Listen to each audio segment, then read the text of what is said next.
Кітап сүйер қауым.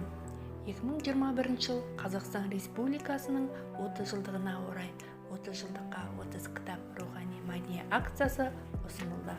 Биылғы жылы 30 жылдыққа 30 кітап рухани мәдени акциясы 5 бағытпен қамтылу ерекшеленеді. Олар проза, поэзия, драматургия, аударма, балалар әдебиеті. Поэзия жанрында оқуға ұсынған Ұлықбек Есдәулеттің «Киіз кітап» атты кітабына тоқталсам.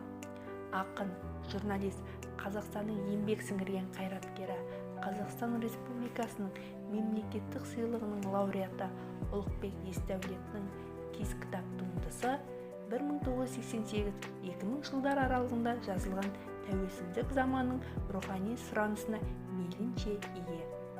Ақын ел тағдыры мен өнер тағдырын өлеңмен келісті өрнектейді.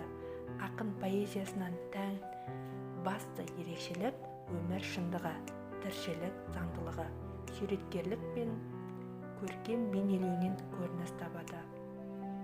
Қазақтың белгілі жазушысы Әбіш Кекілбаевтың ақын Ұлықбек Есдәулеттің шығармасы жайлы былай дейді.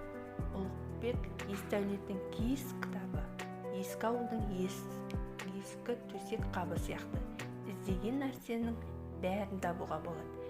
Бәрінен де 20 ғасыр бойы қапысы кетіп, 21 ғасырдың өзіне қапияда тап болып отырған қазақ тұрмысы мен қазақ жан дүниесін табын таба аласыз. Қалай қаптары үңіліп ой жүгірте аласыз. Бұл кітаптың бір ерекшелігі әр бөлігі киіз үйдің жабдықтарымен аталған. Атап айтқанда, босаға, қара шаңырақ, кереге, қуық, шымылдық, ошақ, түндік.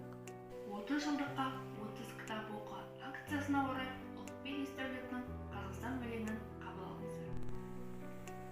Арыстандай айбаттың, жолбарыстай қайраттың, аспандаған байрақтың, қанша жұлдыз жайнаттың, қанша бұлбұл сайраттың, Қазақстан ардақтың, тұлпарының шағысын, домбыраңның қағысын, күңіреккен тау үшін дарияның ағысын, сүйем десең бәрі үшін Қазақстан намысын.